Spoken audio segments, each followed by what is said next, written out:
আল্লাহর শুকরিয়া। আল্লাহ পাক রব্বুল আলামিন গুরুত্বপূর্ণ রবিউল আউয়াল মাসে আমাদেরকে আল্লাহ তাআলার ঘর মসজিদে আল্লাহ তাআলার ইবাদত করার সুযোগ করে দিচ্ছেন। এই মাসটা মুমিনের জন্য গুরুত্বপূর্ণ একটা মাস, যে মাসে সাইয়্যিদুল আম্বিয়া, সাইয়্যিদুল মুরসালিন, ইমামুল আম্বিয়া, ইমামুল মুরসালিন হযরত মুহাম্মদুর রাসূলুল্লাহ সাল্লাল্লাহু আলাইহি ওয়াসাল্লাম পৃথিবীর মধ্যে আগমন করেছিলেন। আর রাসূল সাল্লাল্লাহু আলাইহি ওয়াসাল্লামের পৃথিবীর মধ্যে আগমন করাটা বিশ্ব মানবতার জন্য, আমাদের মুসলিম উম্মার জন্য এবং সমস্ত মানুষের কল্যাণের জন্য অনেক বেশি গুরুত্বপূর্ণ ছিল।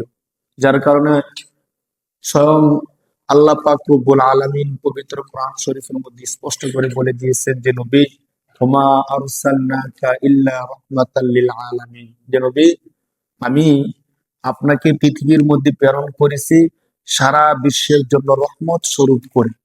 আল্লাহ পাক রব্বুল আলামিন নবীজিকে পৃথিবীর জন্য রহমত স্বরূপ প্রেরণ করেছেন। কি স্বরূপ প্রেরণ করেছেন ভাই? রহমত স্বরূপ। বিষয়টা খুবই গুরুত্বপূর্ণ, কারণ আল্লাহ পাক রব্বুল আলামিন পৃথিবীর মধ্যে তো শান্তির জন্য, রহমতের জন্য আরো অনেক কিছুই দিয়েছেন। হ্যাঁ, পৃথিবীকে সুশৃঙ্খল রাখার জন্য বিশেষ করে আমাদের নবী সাল্লাল্লাহু আলাইহি সাল্লামকে পৃথিবীর জন্য রহমত স্বরূপ প্রেরণ করেছেন। এই ঘোষণা স্বয়ং আল্লাহ কোরআনের মধ্যে দিয়ে দিয়েছে।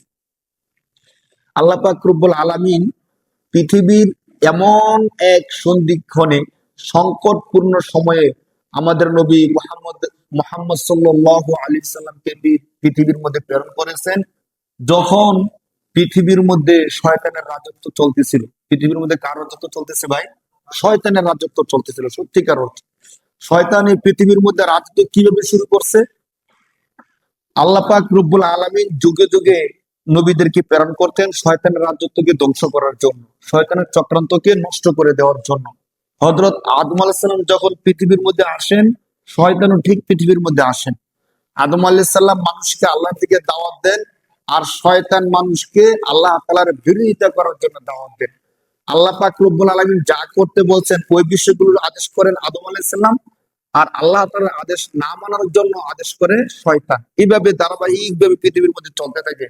দুইটা বিষয় পারস্পরিক বৈপরীত্য, একটা হচ্ছে আল্লাহর পক্ষে দাওয়াত, আরেকটা হলো শয়তানের পক্ষে দাওয়াত। আল্লাহর দিকের দাওয়াত, আরেকটা হলো আল্লাহর বিরোধিতার দাওয়াত। এভাবে চলতে থাকে। স্বয়ং আল্লাহ পাক রব্বুল আলামিনই শয়তানকে দুনিয়ার মধ্যে দিচ্ছেন। যখন শয়তানকে দুনিয়ার মধ্যে আল্লাহ তাআলা দেন, সাথে সাথে আদম আলাইহিস সালামকেও দুনিয়ার মধ্যে প্রেরণ করেন আল্লাহ পাক, তখন একটা ঘোষণা দিচ্ছেন। আল্লাহ বলেন, কুলনা বিতু মিনহা জামিআ ফাইম্মা ইয়াতিয়ান্নাকুম মিন্নি হুদা ফামান তাবিআ হুদায়া ফালা খাউফুন আলাইহিম ওয়ালা হুম ইয়াহজানুন। কোরআন শরীফের সূরাতুল বাকারা ১ নম্বর পারার ৬ নম্বর পৃষ্ঠা প্রথম আয়াতের মধ্যে আল্লাহ বলেন, যখন সবাইকে পৃথিবীর মধ্যে পাঠিয়ে দেন আল্লাহ তাআলা জান্নাত থেকে, তখন আল্লাহ আদম আলাইহিস সালাম এবং তার পরবর্তী যত বংশধর আছে সবাইকে লক্ষ্য করে আল্লাহ তাআলা এই মেসেজটা দেন যে, বান্দা, কুলনা বিতু মিন্না জামিআ, তোমরা সবাই দুনিয়ার মধ্যে নেমে যাও।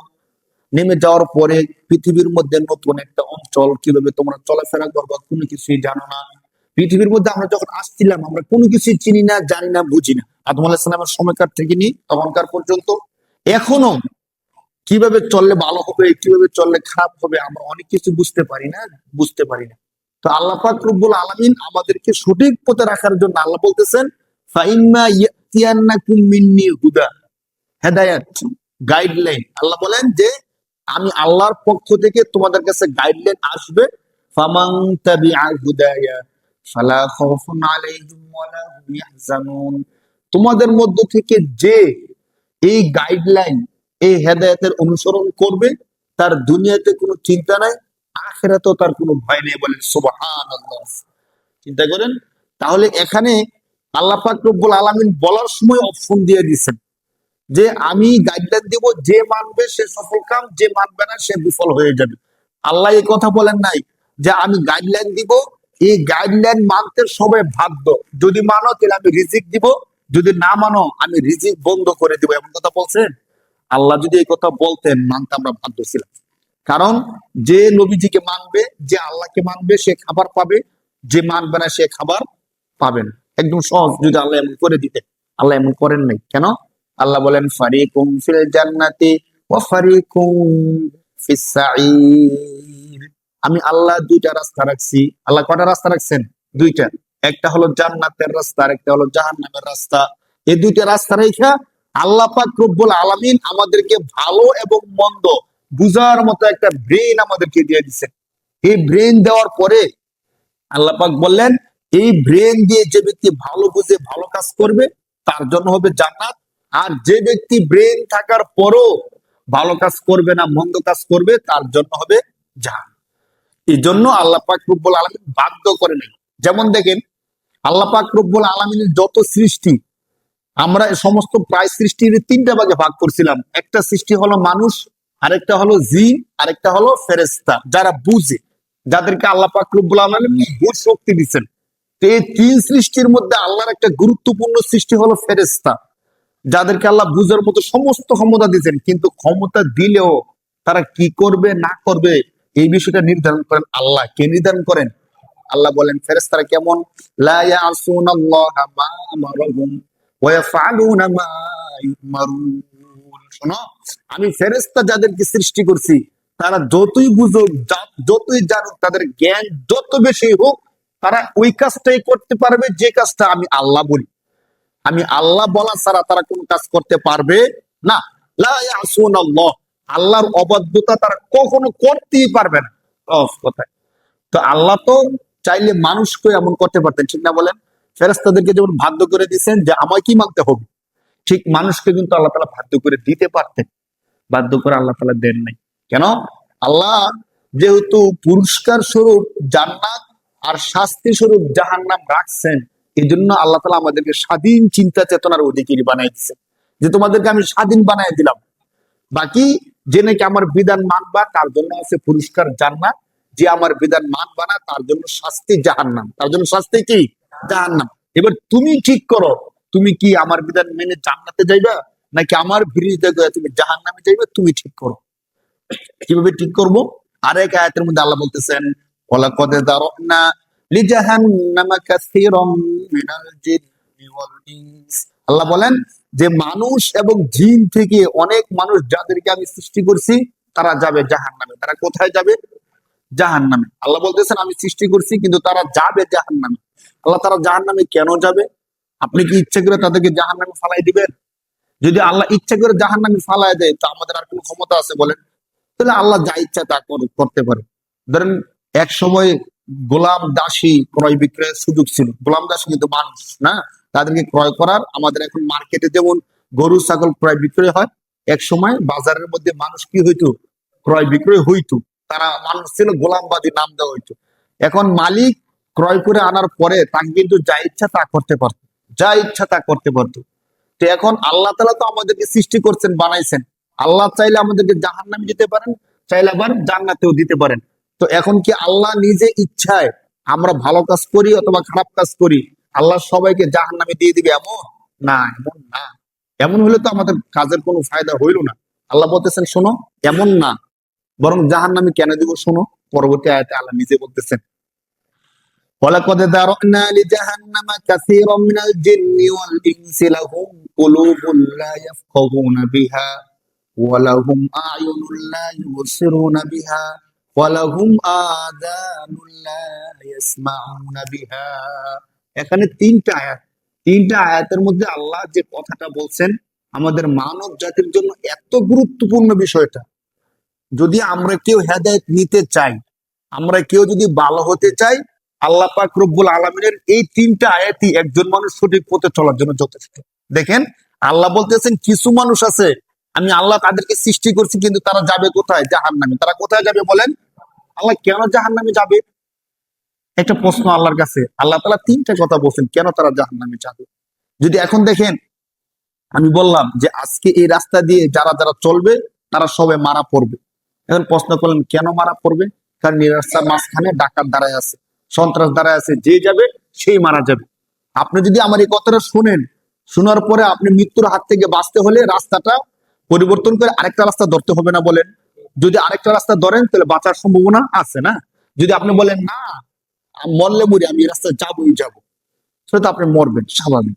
এর দোষটা কি যে সংবাদ দিয়ে দিছে তার, নাকি যে এই রাস্তা দিয়ে গেছে তার? যদি বলে সে বলছে আমি মরবো, তো এই যে তো মরছি, এই কথা বলার সময় বোকা বলবে, ঠিক না? আপনাকে সতর্ক করলো, আপনি কেন মানলেন না? আপনি তার সতর্কতা শুনলেন না কেন? বিশ্বাস করেন নাই। তো বিশ্বাস না করলে তো আপনি মরবেনই, স্বাভাবিক। তো আল্লাহকে যখন প্রশ্ন করা হলো যে আল্লাহ, আপনি তাদেরকে সৃষ্টি করছেন, তারা জাহান্নামে যাবে, কেন যাবে? আল্লাহ তাআলা তিনটা কথা বলছেন। আল্লাহ বলতেছেন, লাহুম কুলুবুল লা ইয়াফকাহুনা বিহা ওয়া লাহুম আ'য়ুনুল লা ইবসিরুনা বিহা ওয়া লাহুম আযানুল লা ইয়াসমাউনা বিহা। একদম স্পষ্ট। এখানে কেউ যে ব্যাখ্যা করে দিতে হবে, বুঝাই দিতে হবে, এমন কিচ্ছু না। শুধু আরবি অনুবাদের বুঝলে আপনিও বুঝবেন। আল্লাহ বলতেছেন, লাহুম কুলুবুল লা ইয়াফকাহুনা বিহা, তারা এই জন্য জাহান্নামে যাবে, আর কোনো কারণ নাই, শুধু এই কারণে তারা জাহান্নামে যাবে। আমি আল্লাহ তাদেরকে ভালো এবং মন্দ, খারাপ এবং ভালো বুঝার মতো ক্ষমতা দিছিলাম, কলব, হৃদয়, মন দিছিলাম, কিন্তু তারা বুঝার চেষ্টা করেনি। তারা চাইলে বুঝতে পারতো। আমি যখন একটা মানুষকে গালি দিছি, এই গালি দেওয়াটা ভালো না খারাপ বলেন? খারাপ না। তো আমি চাইলে কিন্তু বুঝতে পারতাম না গালাগালি করা খারাপ জিনিস, আমি গালাগালি করবো না। আমি যখন মিথ্যা বলছি, আমরা সবাই জানি মিথ্যা বলা খারাপ কাজ। জানি না সেরও আরেকজন মানুষকে বিপদে ফেলানোর জন্য আমি কি বলে দিছি? মিথ্যা বলে দিছি। এমন ভাবে একটা মানুষকে আমি হত্যা করছি, জানি হত্যা করা খারাপ কাজ, এরপর কি করলাম? হত্যা করলাম। আরেকজনের জমি জবরদখল করা ভালো কাজ না খারাপ কাজ? জানি খারাপ কাজ, এরপর আমি খারাপ কাজটা করলাম। এইভাবে যত খারাপ কাজের লিস্টি আছে, এই খারাপ কাজগুলো আমরা বুঝি নাকি বুঝি না বলেন? বুঝি। বুঝার মতো এমন একটা ক্ষমতা আল্লাহ পাক আমাদেরকে দিছে। এরপরও আমরা বুঝতেও না বুঝার ভাব ধরে মনে যায় আমি কিচ্ছু বুঝতেছি না। এই সেম কথাটা আল্লাহ বলতেছেন, লাহুম কুলুবুল লা ইয়াফকাহুনা বিহা, আমি আল্লাহ তাদেরকে ভালো মন্দ বুঝার মতো একটা কলব দিছি, কিন্তু তারা বুঝার চেষ্টা করে নাই। ওয়ালাহুম আ'য়ুনুল লা ইউবসিরুনা বিহা, আমি আল্লাহ তাদেরকে ভালো জিনিস দেখার জন্য, আমি আল্লাহর নেয়ামত রাজি দেখে দেখে আমি আল্লাহকে চিনার মতো একটা চোখ দিছিলাম, কিন্তু তারা ওইগুলো দেখার চেষ্টা করে নাই। তারা কি দেখছে? যত অশ্লীল, যত খারাপ সবকিছু তারা দেখছে। আমি আল্লাহর ভালো জিনিসগুলো তারা দেখেনি। চোখ দিয়ে দেখছে শুধু মন্দ জিনিস, চোখ দিয়ে দেখছে শুধু অশ্লীল জিনিস। একটু গোপন হলেই, একটু অন্ধকার হলেই চোখ দিয়ে যা দেখা যায় সব দেখছে। আমি আল্লাহর কোরআনকে দেখে দেখে পড়ার সুযোগ তাদের ছিল, তারা দেখে নাই। তারা রাস্তা দেখে হেঁটে হেঁটে মসজিদে যাওয়ার সুযোগ ছিল, কিন্তু মসজিদে যাওয়ার রাস্তা দেখে নাই। হলে যাওয়ার রাস্তা দেখছে, সিনেমা হলে যাওয়ার রাস্তা দেখছে, যাত্রাপালায় যাওয়ার রাস্তা খুঁজে ঠিকই বের করে নিছে। কোন একটা পেপারে দেখছে যে অমুক এলাকায় যাত্রা হবে, সে চিনেও না ওই এলাকার কোথায় যাত্রা হবে, ঠিকই সে চোখ দিয়ে মানুষকে জিজ্ঞেস করে করে সে ওই যাত্রাপালায় চলে গেছে। এটা গান হবে, কনসার্ট হবে, কোন এলাকায় হবে ওই এলাকায় সে যায় নাই, কিন্তু মানুষ থেকে তথ্য নিয়ে নিয়ে সে কনসার্টে চলে গেছে। বাড়ির পাশে মসজিদ, 5 ওয়াক্ত মসজিদে মুয়াজ্জিনের আজান আসে, সে চিনেও মসজিদে অনেকবার সে গেছে দেখছে, এরপরও ফজরের আজান হলে সে মসজিদের মধ্যে আসে না। আল্লাহ বলতেছেন, ওয়ালাহুম আ'য়ুনুল লা ইউবসিরুনা বিহা, আমি আল্লাহ তাদেরকে ভালো কিছু দেখার মতো, আমি আল্লাহকে বুঝার মতো তাদেরকে চোখ দিছিলাম, কিন্তু সেই চোখ দিয়ে তারা আমি আল্লাহর নিদর্শন গুলো দেখে নাই, ভালো কিছু দেখে নাই। যা দেখছে সব অশ্লীল কিছু দেখছে। কি দেখছে ভাই? অশ্লীল কিছু দেখছে। চোখ হলো মানুষের এমন একটা বিষয়, দেখেন, আমরা প্রথমে চোখ দিয়ে দেখি, পরে হৃদয় দিয়ে কল্পনা করি, এরপর আমাদের শরীর দিয়ে বাস্তবায়ন করি। একটা বিষয় একটু গভীরভাবে খেয়াল করেন, কোন একটা জিনিস যতক্ষণ পর্যন্ত আমরা দেখি না, ততক্ষণ পর্যন্ত সেটা নিয়ে আমরা পরিকল্পনা তৈরি করতে পারি না। আর যে বিষয়ে পরিকল্পনা তৈরি করতে পারি না, ততক্ষণ পর্যন্ত ওই বিষয়টা বাস্তবায়ন করতে পারি না। প্রথমত কোন একটা জিনিস আমরা দেখি, চোর, সে প্রথমে দেখে কার বাড়িতে টাকা আছে, সে তথ্য নেই, বা কারো পকেটে দেখছে টাকা আছে, তখন দেখার পরে সে মন দিয়ে পরিকল্পনা করে পকেট কেটে কিভাবে টাকাটা নেওয়া যায়। পরিকল্পনা তৈরি করার পর যখন একটু ফাঁক পায়, খালি পায়, সুযোগ পায়, তখন পকেট কেটে সে কি করে টাকাটা নিয়ে যায়। তো প্রথম কাজটা করছে কে বলেন? চোখ। প্রথম কাজটা করছে কি? চোখ। চোখ দিয়ে না দেখে কিন্তু এই কাজটা করতে পারতো না। বলেন, আমরা যত অশ্লীল কাজগুলো করি, জিনা, বেবিচার, হ্যাঁ, এই যত অশ্লীল কাজগুলো করি, এই কাজগুলো করার শুরুতে কোন একটা মেয়ের দিকে আমি নজর দিই, ঠিক না বলেন? নজর দেওয়ার পরে মেয়েটা দেখছে, ভালো লাগছে, পছন্দ হয়েছে, এখন মনে মনে পরিকল্পনা করে এই মেয়ের সাথে খারাপ কাজ কিভাবে করা যায়, এই মেয়ের সাথে তার মনের চাহিদা কিভাবে সে পূরণ করতে পারে। দিন রাত মন তাকে পরিকল্পনা দিতে পারে। ওই যে ইন্নান নাফসা লাআম্মারাতুম বিসসু, মানুষের মধ্যে এমন একটা নফস আছে, এমন একটা মন আছে, যে মনটা 24 ঘন্টার মধ্যে 24 ঘন্টা তাকে শুধু খারাপ কাজ করতে আদেশ করে। এই কথা কোরআনের, এই কথা কার? স্বয়ং আল্লাহ, যে আল্লাহ আমাদেরকে সৃষ্টি করছেন, ওই আল্লাহ বলতেছেন 13 নম্বর পারার প্রথম পৃষ্ঠার একদম প্রথম আয়াত। আল্লাহ পাক ইউসুফ আলাইহিস সালামের ঘটনা বলতেছিলেন, তিনি তখন বলতেছিলেন, ওমা উবাররিউ নাফসি, আমি আমার মনকে নির্দোষ মনে করি না, কারণ ইন্নান নাফসা লাআম্মারাতুম বিসসু, মানুষের মধ্যে এমন একটা মন আছে, এমন একটা নফস আছে, যে নফস 24 ঘন্টা মানুষকে খারাপ কাজের আদেশ করে। কোন কাজের আদেশ করে বলেন? খারাপ কাজের। তো এখন যখন একটা বেগানা নারীকে আমি দেখলাম, পছন্দ হইলো, এখন মন আমাকে প্ল্যান তৈরি করে দেয় কিভাবে তার সাথে আমার কামনা বাসনা চাহিদা পুরো করা যায়। এই প্ল্যান তৈরি করতে করতে করতে করতে একটা সময় শরীর সেটাকে বাস্তবায়ন করে। তাহলে আল্লাহ পাক দেখেন কত চমৎকার কথা বলছেন। এমন 3টা বিষয় বলছেন, যে 3টা বিষয় নিয়ন্ত্রণ করতে পারলে আমি ভালো হয়ে যাব, সমাজ ভালো হয়ে যাবে, রাষ্ট্র ভালো হয়ে যাবে, আমি জান্নাতি, পুরো দুনিয়া জান্নাতি হয়ে যাবে। সুবহানাল্লাহ। আল্লাহ বলছেন যে তাদেরকে আমি একটা কলব দিছিলাম বুঝার জন্য, তারা বুঝার চেষ্টা করে না, ভালো বুঝার জন্য। তাদেরকে আমি চোখ দিছিলাম ভালো কিছু দেখার জন্য, তারা ভালো কিছু দেখে না। এখন চোখ তো দেখার জন্য দিচ্ছেন, রাস্তার মধ্যে নারীদের চলে, নারী আমরা দেখবই, খারাপ কিছু দেখলে, হ্যাঁ থাকলে খারাপ কিছু দেখবই, তো ওইটা তো আমাদের কোনো কিছু করার নাই। আল্লাহ আপনি চোখ দিয়েছেন, তো আমরা দেখবো না? দেখেন আল্লাহ পাক রব্বুল আলামিন বলছে, আমি আল্লাহ চোখ দিছি, আবার চোখকে কোথায় ব্যবহার করবা, কোথায় ব্যবহার করবা না, সে কথাও আমি আল্লাহ বলে দিছি। বলেন সুবহানাল্লাহ। সূরা নূরের 18 নম্বর পারার 12 নম্বর পৃষ্ঠা আল্লাহ তাআলা এত চমৎকার করে বলতেছেন। প্রথমে তো পুরুষদেরকে আল্লাহ বলতেছেন, কারণ পুরুষদের মধ্যে সাহস বেশি। পুরুষের মধ্যে কি বেশি বলেন? সাহস বেশি। যে কোনো অপরাধ তারা সহজে করে ফেলে বেশি। যখন পুরুষ অপরাধ সাহস করে অপরাধ করতে যায়, নারীদেরকে অভয় দেয়, তখন নারীরা অপরাধের মধ্যে কি করে? জড়ায় যায়। প্রথম কাজটা শুরু করে পুরুষরা, এরপরে এই অপরাধের মধ্যে আসে নারীরা। এই জন্য আল্লাহ পাক রব্বুল আলামিন প্রথমে আলোচনা করছে পুরুষের। দেখেন আল্লাহ বলতেছেন, কুল্লিল মুমিনিনা ইয়াগুদ্দু মিন আবসারিহিম, হে নবী আপনি মুমিনদেরকে বলে দেন তারা যেন তাদের চোখকে নত করে রাখে। চোখকে কি করে রাখে বলেন? নত করে রাখে। এই কথা বলতেছেন কে? আল্লাহ। একটু খেয়াল করেন, আল্লাহ পাক রব্বুল আলামিন নিজে বলতেছেন যে তারা যখন চলাফেরা করবে, কাজ কারবার করবে, সব সময় যেন তারা তাদের চোখকে নত করে রাখে। যখন নত করে রাখবেন, এখন থেকে কেউ যদি পারেন রাস্তার মধ্যে হাঁটার সময় চোখটা একটু নত করে চললেন, দেখবেন কোন নারী আপনার দৃষ্টিতে পড়বে না। হাদিসের মধ্যে আসছে না, আলী রাদিয়াল্লাহু তাআলা জিজ্ঞেস করছে, আল্লাহ রাসূল মেয়েদেরকে দেখলে তো কবিরা গুনাহ হয়, তা আমরা রাস্তা হাঁটতে গেলে তো তাদের দিকে দৃষ্টি পড়েই যায়, এখন আমরা করবো কি?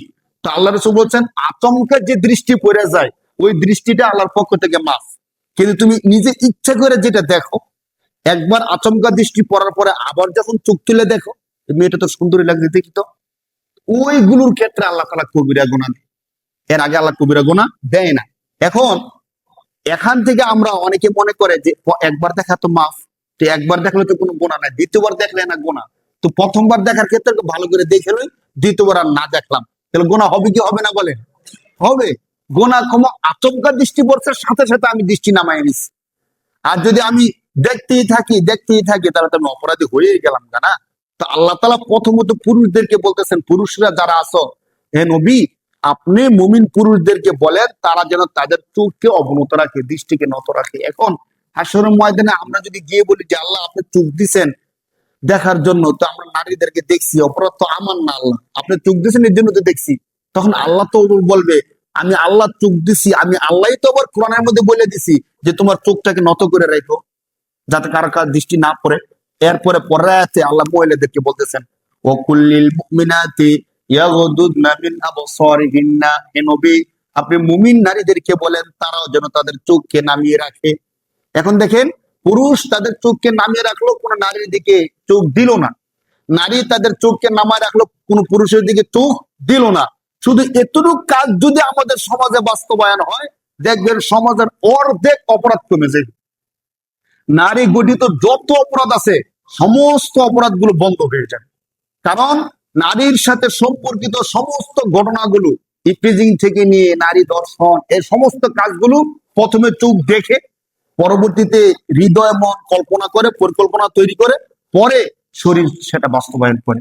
তো প্রথমে যদি চোখ না দেখে, চোখ অবনত রাখে, দেখলোই না, না দেখার কারণে মন পরিকল্পনা তৈরি করতে পারবে না, মন পরিকল্পনা তৈরি করতে না পারলে শরীর সেটা বাস্তবায়নও করবে না। কত চমৎকার দৃশ্য আল্লাহ তাআলা তুলে ধরছেন। তো আল্লাহ পাক রব্বুল আলামিন পৃথিবীর মধ্যে আমাদের নবীজিকে প্রেরণ করছেন এই সুন্দর সুন্দর বিষয়গুলোকে বলে দিয়ে যেন মানুষকে হেদায়েত করে, মানুষকে বুঝায়। ওই যে কথা বলছিলাম যে আল্লাহ তাআলা তিনটা বিষয় বলছিলেন।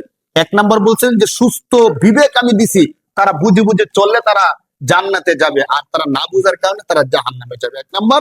দুই নাম্বার হলো আমি তাদেরকে চোখ দিছি, তারা ভালো কিছু দেখবে, খারাপ জিনিস থেকে বেঁচে থাকবে, কিন্তু তারা ভালো তো কিছু দেখে না। তিন নম্বরে আল্লাহ বলছেন ওয়ালাহুম আযানুল লা ইয়াসমাউনা বিহা, আমি আল্লাহ তাদেরকে কান দিছিলাম ভালো কিছু শ্রবণ করার জন্য। তারা ওয়াজ মাহফিল শ্রবণ করবে, কোরআনের আয়াত শ্রবণ করবে, ভালো ভালো কথা শুনবে। এগুলো না শুনে তারা যত অশ্লীল কথা আছে, গান বাজনা আছে, এগুলো নিয়ে সারাদিন করে থাকে। তো যে যেগুলো শুনে মানুষ, আমরা যখন কোনো একটা কথা শুনি ওই কথাও কিন্তু চোখের মতো আমাদের হৃদয়ের মধ্যে ওইটা বাজতে থাকে। আপনি একটা গান শুনবেন সকালবেলা, দেখবেন সারাদিন আপনার মনের মধ্যে ওই গানটাই বাজতে থাকবে, ওই গানের মতো করে আপনি চলতে থাকবেন। এই জন্য হাদিসের মধ্যে গান শোনার নিষেধাজ্ঞা আছে, যে গান মানুষের মধ্যে খারাপ কিছু সৃষ্টি করে।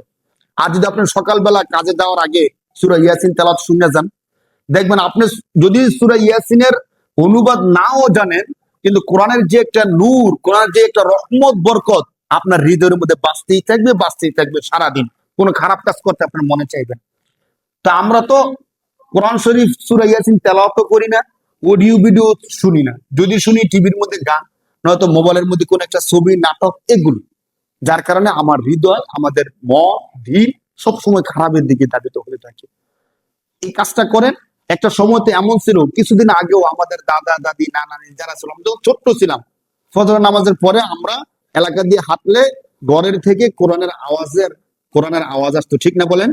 যে আমাদের দাদি, আমাদের বাবা, আমাদের মা সকালবেলা বসে বসে কি করতো? কোরআন তেলাওয়াত করতো। এমন হয়তো তারা মনে করতো যে ফজরের পরে কোরআন তেলাওয়াত করা ছাড়া অন্য কোনো কাজ করা যায় না। রুটি বানাইবো, ঘর ঝাড়ু দিব, সবকিছু কাজ করার আগে ফজর নামাজ শেষ করার পরে প্রথমে তারা কি করতো বলেন? কোরআন তেলাওয়াত করতো। বাবা বসে বসে কোরআন তেলাওয়াত করতো, সন্তানরা শুনতো, মা বসে বসে কোরআন তেলাওয়াত করতো, দাদি নানি বুয়া যারা ছিল সবাই বসে বসে কোরআন তেলাওয়াত করতো। আজকে কতজনের ঘরে কোরআন আছে আর কতজন কোরআন তেলাওয়াত করে বলেন? কিছুদিন পরে পরে দেখি বাড়ি থেকে কোরআন গুলো আইনে এনে মসজিদে জমা দিয়ে যায়, ছোট একটা বাচ্চা দিয়ে পাঠায় দেয় যে হুজুর আমাদের বাড়িতে কোরআন শরীফটা ছিল, আমার দাদি পড়তো, এই কয়েকদিন আগে একজন কোরআন শরীফ নিয়ে আসছে, আমাদের দাদি বা বুয়া পড়তো, এখন আর কোরআনটা কেউ পড়ে না, হুজুর মসজিদে জমা দিয়ে যায়। এইভাবে যদি সবার ঘর থেকে কোরআন গুলো জমা দিতে দিতে মসজিদের মধ্যে জমা দিয়ে দেন কোরআন গুলি, তো কোরআন নাজিল হওয়ার মানেটা আর কি থাকলো বলেন? তখন কি শুধু এমন হবে যে মসজিদের ইমাম আর মুয়াজ্জিন তারা কোরআন তেলাওয়াত করবে? তারা তো কোরআন তেলাওয়াত করার জন্য একটা কোরআনই যথেষ্ট, প্রত্যেকের বাসা থেকে কোরআন গুলো দিয়ে গেলে অবস্থাটা কি হবে? আমাদের ঘরে কোরআন তালিমটা আর আগের মতো নাই, যার কারণে রহমত বরকত আমাদের ঘরে নাই। অথচ সত্যি কথা হলো ফজরের পরে সবচেয়ে গুরুত্বপূর্ণ আমল তো হলো ফজরের নামাজটা পড়ার পরে কোরআন তেলাওয়াত করা। আমরা সেই কোরআন তেলাওয়াত আর করি না। কোরআন তেলাওয়াতের আওয়াজ আমাদের কানে আর আসে না। এখন দেখেন, আমি নানা, আমি নানি, দাদা দাদি, আমি যদি ফজর পরে বসে বসে কোরআন তেলাওয়াত করি, যে বাচ্চারা আছে ঘরের মধ্যে তাদের ঘুম কিছু থাকবে কিছু ভাঙবে। তাদের ঘুম যখন ভাঙতেছে তখন কিসের আওয়াজে ভাঙতেছে বলেন? দাদা দাদা নানির কোরআনের আওয়াজে ভাঙতেছে। তারা ঘুম ভাঙার পরে তাদের কানের মধ্যে বাজবে ইয়াসিন ওয়াল কুরআনিল কারীম। এভাবে যখন তেলাওয়াত করতে থাকবে, আলিফ লাম থেকে কোরআন তেলাওয়াত করতে থাকবে, সূরা ফাতিহা তেলাওয়াত করতে থাকবে, ইখলাস তেলাওয়াত করে, যে যা পারে সেই তেলাওয়াত করলো, কিছু না পারলো সে দুরূদ ইব্রাহিম তেলাওয়াত করতে থাকলো। তো এই পাঠ যখন তার কানের মধ্যে যাবে, এই জিনিস থেকে, গান শোনা থেকে এই তেলাওয়াতটা ভালো না বলেন? কিন্তু যদি এমন হয় যে সকালবেলা উঠেই দেশের খবরটা কি দেখা দরকার, আজকে কোন মিডিয়ার মধ্যে, কোন চ্যানেলের মধ্যে কোন গানটা আছে, কোন শিল্পী কোন গানটা বলতেছে, আপনি লাগাই দিলেন, ওই গানটা শুনতে শুনতে আপনার সন্তান ঘুম থেকে উঠলো। এবার প্রতিদিন যদি আপনার সন্তান গান শুনে শুনে যদি ঘুম থেকে উঠে, তখন আপনি তাকে দিয়ে ভালোবাসা কিভাবে করেন বলেন? আপনি মৃত্যুর পরে আপনার সন্তান আপনার কবরে গিয়ে আপনার জন্য দোয়া করবে, আপনার জন্য নামাজ পড়ে পড়ে দোয়া করবে, আপনি কি করে ভাবেন? আপনি দুনিয়াতে থাকতেই তো আপনার গানের আওয়াজ শুনে শুনে সে ঘুম থেকে উঠতো না, কোরআনের আওয়াজ তো তার কানে যায় নাই, তো সে কি করে আমার জন্য আপনার জন্য দোয়া করবে? এইভাবে যদি আমরা এমন একটা প্রজন্ম যদি রেখে যাই, তাহলে অবস্থাটা কি হবে বলেন? আজকেও আমরা যারা আছি, আমরাও তো আমাদের বাবার জন্য দোয়া করি, মার জন্য দোয়া করি, বাবা মার কবরের পাশে গিয়ে দাঁড়াই। এখন যে প্রজন্ম তৈরি হইতেছে, যারা কোরআন তেলাওয়াত জানেও না, বুঝেও না, ফজর পরে কোরআন তেলাওয়াত করতে হয় জানে না। ফজর পরে কি করতে হয়, যদি বেশি থেকে বেশি করে ঘুম থেকে উঠার পরে মা দ্রুত তাকে স্কুলে নিয়ে যায়, প্রাইভেটে নিয়ে যায়, কেজি স্কুলে নিয়ে যায়। অথচ ফজর পরে তো ছিল মুক্ত পড়া না।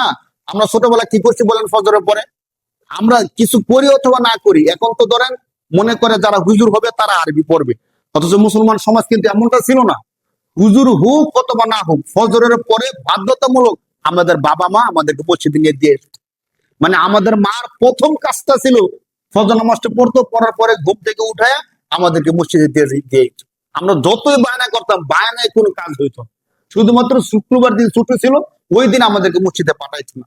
এছাড়া প্রতিদিন আমাদেরকে মসজিদে যেতেই হতো বাধ্যতামূলক। মা এই কাজটা করতেই করতো, শুধু আমাদের মা না, গ্রাম মহল্লার সমস্ত মারা এই কাজটা করতো। এখন আপনি যদি আমাদের এই সমাজের 300 ঘরের মধ্যে হিসাব করেন যে কয়টা ঘরের মারা সকালবেলা ফজরের পরে সন্তানকে মসজিদে মুক্ত পড়ার জন্য দিয়ে আসে, যে কয়টা ঘর পাবেন বলেন তো? একটা ঘর পেয়ে তো খুব কষ্ট হয়ে যাবে যে ফজরের পরে মা ঘুম থেকে উঠে তাকে মসজিদে নিয়ে আসে। গুরুত্ব কমে গেছে, কিন্তু অনেক গুরুত্ব কমে গেছে। এইভাবে চলতে থাকলে ওই যে হাদিসের মধ্যে আসছে যে একটা সময় মুসলমান আর কেউ থাকবে না, তখন আল্লাহ পাক রব্বুল আলামিন দুনিয়াকে রাখবে না, দুনিয়াকে ধ্বংস করে দেবে। ঠিক কিনা বলেন? এভাবেই তো হবে দুনিয়াটা। মানে একসাথে যে সমস্ত মুসলমান শেষ হয়ে যাবে এমন তো না। আমাদের বাপদাদারা চলে যাচ্ছে, তারা ইসলামী শিক্ষাটা আমাদেরকে দিচ্ছে। এখন আমরা যদি আমাদের সন্তানদেরকে ইসলামী শিক্ষাটা না দেই, তো তারাও তাদের সন্তানদেরকে দিবে না, এর পরবর্তী তারাও তাদের সন্তানদেরকে দিবে না। এমন করতে একটা অনিসলামিক প্রজন্ম, ইসলাম বিরুদ্ধ প্রজন্ম একটা গড়ে তুলবে। কারণ ছোট থেকে আমি যে শিক্ষাটা পাই, ওই শিক্ষাটাই সারা জীবন থাকে।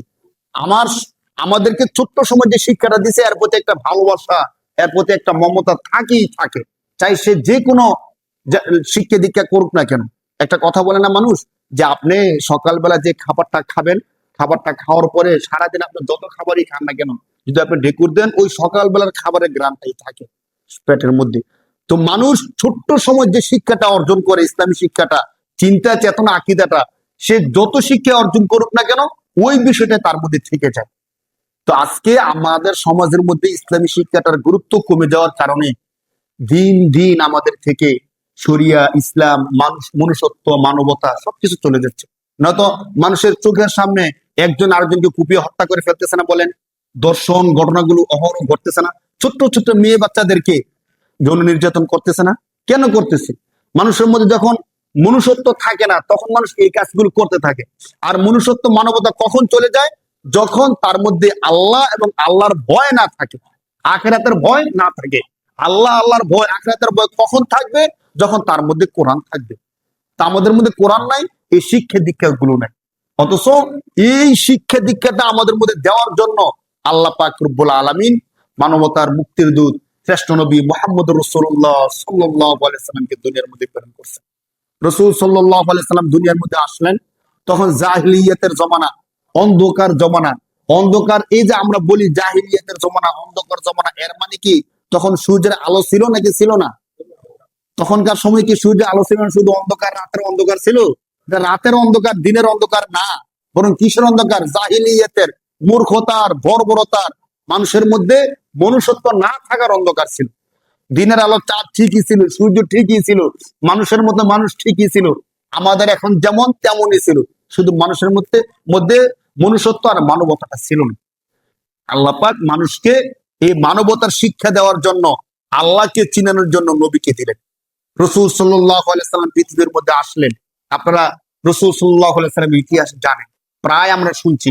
বাকি রাসূল সাল্লাল্লাহু আলাইহি সাল্লামের পৃথিবীতে আসার পরে যে কাজ করছেন, আমাদের জন্য শিক্ষণীয় যে বিষয়টা দেখেন, আল্লাহ পাক রব্বুল আলামিন তার হাবিবকে দুনিয়ার মধ্যে এমন সময় প্রেরণ করলেন, যখন রাসূল পৃথিবীর মধ্যে আসেন, তখন রাসূল সাল্লাল্লাহু আলাইহি সাল্লামের বাবা দুনিয়ার মধ্যে আছে নাকি নাই? নাই। আপনারা যারা ইতিহাস জানেন, রসুল যখন দুনিয়াতে আসেন, তখন কিন্তু রসুলের বাবা দুনিয়াতে কি নাই। কিছুদিন পরে যে মা আদর করে লালন পালন করছেন, সে মাও চলে গেলেন। এর কিছুদিন পরে রসুলকে সবচেয়ে বেশি আদর যত্ন যিনি করতেন, তার দাদা আব্দুল মুত্তালিব, তিনিও চলে গেলেন।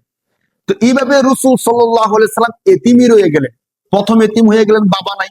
এরপরে এতিম হয়ে গেলেন কে নাই? মা নাই। এরপরে এতিম হয়ে গেলেন যিনি বাবা এবং মা দুইজনের যত্ন যিনি করতেন, তিনি ছিলেন আব্দুল মুত্তালিব। দাদা সবচেয়ে বেশি আদর স্নেহ করতেন, তিনিও চলে গেলেন 8 বছর বয়সের দিকে।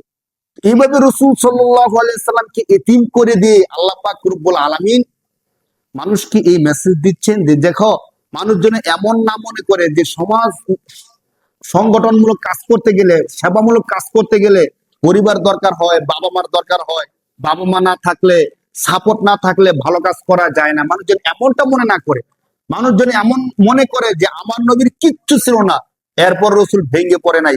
বরং পৃথিবীর মধ্যে কেউ যদি সবচেয়ে সমাজ সেবামূলক কাজ করে থাকেন, তিনি হলেন আমাদের প্রিয় নবী মুহাম্মদুর রাসূলুল্লাহ। রাসূল সাল্লাল্লাহু আলাইহি সাল্লাম দুনিয়াতে আসার পর দুনিয়ার যে গতি ছিল সেই গতিকে পরিবর্তন করে দিলেন।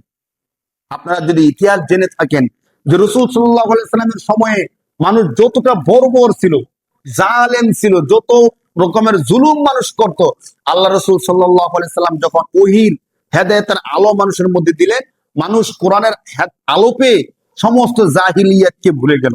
এমন হলো, আপনাদেরকে এর আগে আমি বলছিলাম যে জাহিলিয়াতের জমানার বড় বড় মানুষগুলো যারা সত্যিকার অর্থে জাহেল ছিল, মূর্খ ছিল, অজ্ঞ ছিল, জালিম ছিল, এই মানুষগুলোই রাসূল সাল্লাল্লাহু আলাইহি সাল্লামের কোরআনের ছোঁয়া পেয়ে এক একটা স্বর্ণ মানুষে রূপান্তরিত হয়ে গেছে। সুবহানাল্লাহ। তো রাসূল সাল্লাল্লাহু আলাইহি সাল্লাম পৃথিবীর মধ্যে আসলেন, অন্ধকারের জাহিলিয়াতের জমানাকে আলোকোজ্জ্বল করে দিয়ে সোনার মানুষে পরিবর্তন করে দিয়ে গেলেন। এরপরে আমাদেরকে শিক্ষাটা কি দিলেন? এমন যে রাসূল আসছেন, সোনা মানুষে পরিবর্তন করে দিয়ে গেছেন, এরপরে আমরা আবার জাহিলিয়াতের জমানায় চলে আসলাম। জাহিলিয়াতের জমানায় যা যা করতো এখন আবার তা তা ঘটা শুরু করে দিচ্ছে। কেন ঘটা শুরু করে দিছে? আপনাদেরকে আমি শুরু থেকে বলার চেষ্টা করছিলাম যে ঈসা আলাইহিস সালাম দুনিয়ার মধ্যে আসলেন, দুনিয়া থেকে চলে গেলেন, এর মাঝখানের একটা বড় একটা গ্যাপ শয়তান পেয়ে গেছে। যেহেতু আদম আলাইহিস সালাম দুনিয়াতে আসছেন, সাথে সাথে শয়তান দুনিয়াতে আসছেন, সাথে সাথে কে আসছেন দুনিয়াতে? শয়তান। তো আদম আলাইহিস সালাম আল্লাহর দিকে মানুষকে দাওয়াত দিতেন, আর শয়তান মানুষকে আল্লাহর বিরোধিতা করার জন্য দাওয়াত দিতেন। ঈসা আলাইহিস সালাম চলে যাওয়ার পরে শয়তান পুরো সুযোগটা পেয়ে গেছে। শয়তান পুরো সুযোগ পাইয়া তার যত দল বল আছে সমস্ত দল বল নিয়ে মানুষের উপর এমন ভাবে আক্রমণ করছেন, মানুষকে গুনার দিকে, জাহান্নামের দিকে এমন ভাবে ধাবিত করছেন যে অধিকাংশ মানুষ শয়তানের দলভুক্ত হয়ে গেছে। বলেন নাউজুবিল্লাহ। রাসূল সাল্লাল্লাহু আলাইহি সাল্লামকে আল্লাহ প্রেরণ করছেন এই জাহান্নামগামী মানুষদেরকে, বর্বর জালেম মানুষদেরকে শয়তানের কবল থেকে বাঁচিয়ে আল্লাহর দিকে নেওয়ার জন্য আল্লাহ তাআলা রাসূলকে প্রেরণ করছেন এবং বলে দিয়েছেন, লাকাদ কানা লাকুম ফি রাসূলিল্লাহি উসওয়াতুন হাসানা। মানুষ, তোমরা যদি উত্তম আদর্শ চাও, দুনিয়ার মধ্যে থেকে উত্তম আদর্শের উপর চলে আল্লাহর জান্নাত চাও, তাহলে মুহাম্মদুর রাসূলুল্লাহ সাল্লাল্লাহু আলাইহি ওয়াসাল্লাম বলেন তোমাদের জন্য উত্তম আদর্শ। সুবহানাল্লাহ। মানুষের জন্য উত্তম আদর্শ কি ভাই? মুহাম্মদুর রাসূলুল্লাহ। তাহলে রাসূল সাল্লাল্লাহু আলাইহি ওয়াসাল্লাম উত্তম আদর্শের অর্থ কি? এর অর্থ হলো রাসূল সাল্লাল্লাহু আলাইহি ওয়াসাল্লাম যে কাজগুলো করার মাধ্যমে দুনিয়া থেকে বর্বরতা দূর হয়েছে, রাসূল সাল্লাল্লাহু আলাইহি ওয়াসাল্লাম যে কাজগুলো করার মাধ্যমে দুনিয়া থেকে জুলুম দূর হয়েছে, ওই কাজগুলো আমরা করব, এটাই তো উত্তম আদর্শ না? কিন্তু রাসূল সাল্লাল্লাহু আলাইহি ওয়াসাল্লাম আমাদের জন্য উত্তম আদর্শ, কিন্তু রাসূলের কোনো আদর্শ আমরা মানলাম না, তাহলে তো রাসূল উত্তম আদর্শ হইল না, দুনিয়া থেকে বর্বরতা দূর হবে না ভাই। এখন কি হয়েছে? এখন আমরা নিজেদের মন করা আবার চলা শুরু করে দিছি, যে যা ইচ্ছা তা করা শুরু করে দিয়েছি। রাসূলের আদর্শ, চিন্তা চেতনা, রাসূলের প্ল্যান পরিকল্পনা আমাদের সামনে না থাকার কারণে দুনিয়ার মধ্যে আবার ফাসাদ, বিশৃঙ্খলা সবকিছু চলে আসছে। এখন আমাদের মনে একটা প্রশ্ন যে সারা দুনিয়াতে এখন আবার জালিমে ভরে যেতেছে, বর্বরতা, হ্যাঁ, মনুষ্যত্বহীনতা সবকিছু দুনিয়ার মধ্যে চলে আসতেছে। তো আমরা এখন কি করব?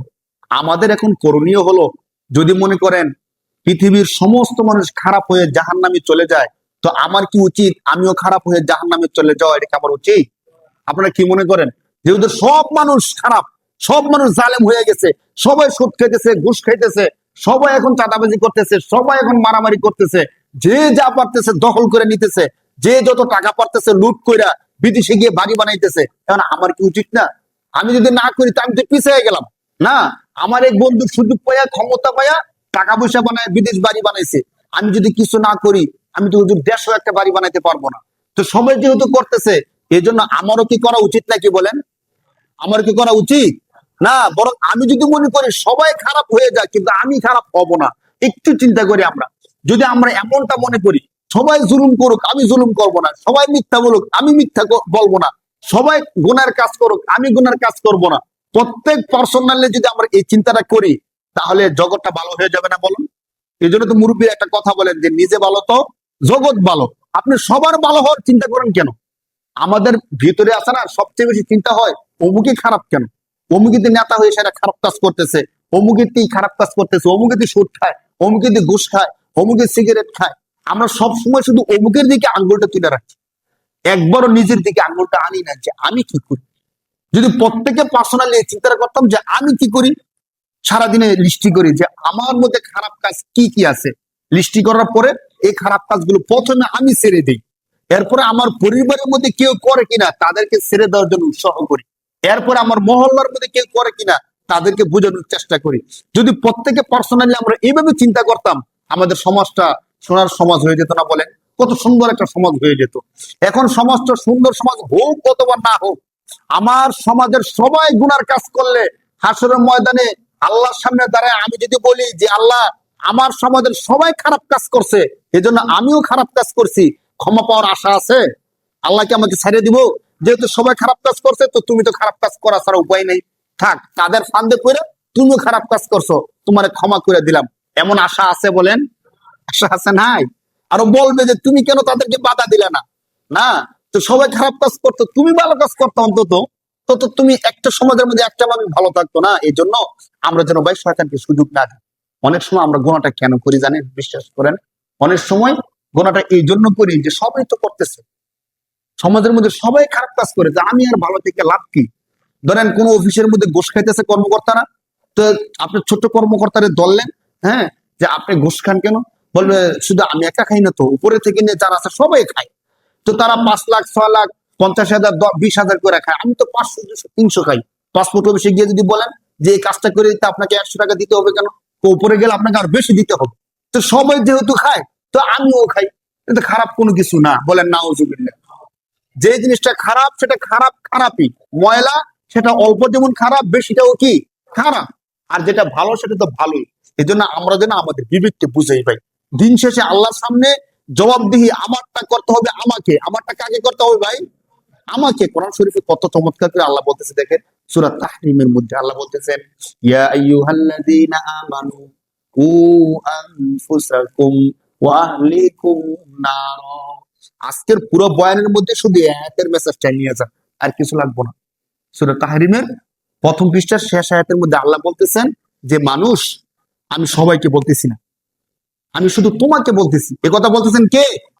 বিশ্বাস করেন আল্লাহ বলতেছেন যে মানুষ আমি সবাইকে বলতেছি না, শুধু তোমাকে বলতেছি, কু আনফুসাকুম ও আহলিকুম নার, তুমি তোমাকে, তোমার নিজকে এবং তোমার পরিবারকে জাহান্নামের আগুন থেকে বাঁচাও। একথা বলতেছেন কে? একটু চিন্তা করেন শুধু, আল্লাহ তো একথা বলে নাই যে বান্দা তুমি পুরা গ্রামের সবাই জাহান্নাম থেকে বাঁচাও, বান্দা পুরা দেশের সবাই জাহান্নাম থেকে বাঁচাও। বাঁচাতে পারলে ভালো, যদি ভালো ভূমিকা রাখতে পারো আলহামদুলিল্লাহ, নুরুন আলা নূর। কিন্তু আমি আল্লাহ বান্দা তোমাকে বলতেছি, তুমি তোমার নিজেকে, তোমার পরিবারকে জাহান্নামের আগুন থেকে বাঁচাও। আল্লাহর এই আদেশটা যদি আমি মানি, আমাকে আমার পরিবারকে জাহান্নামের আগুন থেকে বাঁচাই, এমন করে পার্সোনালি প্রত্যেকটা মানুষ যদি আল্লাহর এই আয়াতটা মানে, সমাজের মধ্যে আর কোনো খারাপই থাকবে বলেন? খারাপ কাজ করলে তো জাহান্নাম, আর ভালো কাজ করলে জান্নাত। এই জন্য আমরা আসেন নিজেকে নিয়ে একটু চিন্তা করি যে আল্লাহ তো বলছে আমার নিজেকে জাহান্নাম থেকে বাঁচাতে, আমি আমার নিজেকে জাহান্নাম থেকে বাঁচাই। বাঁচানোর পরে যদি মনে হয় হ্যাঁ আলহামদুলিল্লাহ জাহান্নামে যাওয়ার মতো এমন কোনো গুনাহ আমি করি না, তখন আমি আমার পাশের ভাইকে হেদায়েত করি, পাশের ভাইকে বোঝানোর চেষ্টা করি। কিন্তু শয়তান আমাদেরকে ধোঁকা দিয়ে কি করে, সারা দিন রাত শুধু মানুষকে নিয়ে ভাবায়, অমুকে কি করে, তমুকে কি করে, অমুকে কি করে, এগুলো করতে করতে নিজেকে নিয়ে ভাবার সময় আর আমরা পাই না। তখন নিজের অপরাধগুলো ছোট মনে হয়, আর আরেকজনের অপরাধগুলো বড় মনে হয়। তখন মনে হয় কি আমি আর কি গুনাহ করি, অমুকে তো আর বেশি গুনাহ করে। ভাই অমুকে যদি বেশি গুনাহ করে থাকে তার জবাবটা দিবে কে? সে। তার জবাব কে দিবে? সে দিবে। আর আমার জবাব আমি দিব। আমার কবরে তো আমি যাব, আমার কবরে তো সে আসবে না। যদি সে আসতো তাহলে দুইজনে একসাথে থাকতাম কবরের মধ্যে, তখন বলতে পারতাম যে আমাকে শাস্তি দেওয়ার আগে তাকে দেন, কারণ সে বেশি অপরাধ করছে আর আমি অপরাধ করছি কম। কিন্তু কবর গিয়ে তো আপনি কাউকে পাবেন না। কবর গিয়ে দেখবেন শুধু আপনি আর ফেরেশতা পার্সোনালি প্রশ্ন করতেছে আপনাকে। ফেরেশতাতে গিয়ে বলবে না যে তোমাদের গ্রামের মেম্বার কে ছিল অমুকে, অমুকে কি কি অপরাধ করছে বলো তো, এ কথাটা বলবে? তোমাদের সমাজের এমপি কি ছিল অমুকে, সে কি কি দুর্নীতি করছে বলো তো, প্রশ্ন করবে? করলেন আপনি জবাব দিবেন, ফেরেশতা বলবে তুমি কি কি করছো, তোমার জবাব তুমি দাও এবং তোমার হিসাব তুমি বুঝে নাও। এই জন্য আমরা নিজের একটু বুঝার চেষ্টা করি, কারণ আমাদের সবাইকে দিন শেষে ফিরে যেতে হবে কার কাছে বলেন? এবং আমার জবাবটা আল্লাহর কাছে আমাকেই দিতে হবে, অন্যকে দিবে না ভাই, দিবে না, দেওয়ার কোনো সুযোগও থাকবে না, আল্লাহর সামনে কথা বলার সুযোগ কারো থাকবে না। এই জন্য রসুল সাল্লাল্লাহু আলাইহি সাল্লাম পৃথিবীর মধ্যে রহমত স্বরূপ আসছেন, আর তিনি রহমত স্বরূপ হবেন তখনই যখন তার আদর্শগুলো, তার কাজকর্মগুলো, প্ল্যানগুলো আমরা পৃথিবীর মধ্যে বাস্তবায়ন করব। যদি তার প্ল্যানগুলো বাস্তবায়ন না করি, তখন রসুল আমাদের জন্য রহমতও হবে না। কারণ রসুল আসছেন ঠিক, রহমত দিচ্ছেন ঠিক, আমি সেটা গ্রহণ করি নাই, আমি জাহান্নামী হলাম, তো আমি কি রসুলের রহমতটা নিতে পারলাম? পারলাম না তো ভাই। এই জন্য আশা রসুলের সিরাতটা একটু পড়ি, রসুলের আদর্শকে জানার বুঝার চেষ্টা করি, বুঝে রসুলের আদর্শ অনুযায়ী আমাদের জীবনটাকে, আমাদের সমাজটাকে, আমাদের রাষ্ট্রটাকে পরিচালনা করার চেষ্টা করি। অন্তত আমার নিজকে রসুলের আদর্শে আদর্শবান করি, তাহলে হাসরের ময়দানে আমি কিছু পাই অথবা না পাই, অন্তত আল্লাহ রসুল সাল্লাল্লাহু আলাইহি সাল্লামের সুপারিশটা আমি পাবো। আমরা আল্লাহর কাছে দোয়া করি আল্লাহ তাআলা যেন হাসরের ময়দানে রসুলের সুপারিশ থেকে আমাদের কাউকে বঞ্চিত না করেন, বলে আল্লাহুম্মা আমিন। আল্লাহ তাআলা যেন, যেহেতু শ্রেষ্ঠ নবীর উম্মত আমাদেরকে বানাইছেন, সেই শ্রেষ্ঠ নবীর হাত থেকে আমরা সবাই যেন হাউজে কাউসারে পানি পান করতে পারি, সবাই বলে আল্লাহুম্মা আমিন।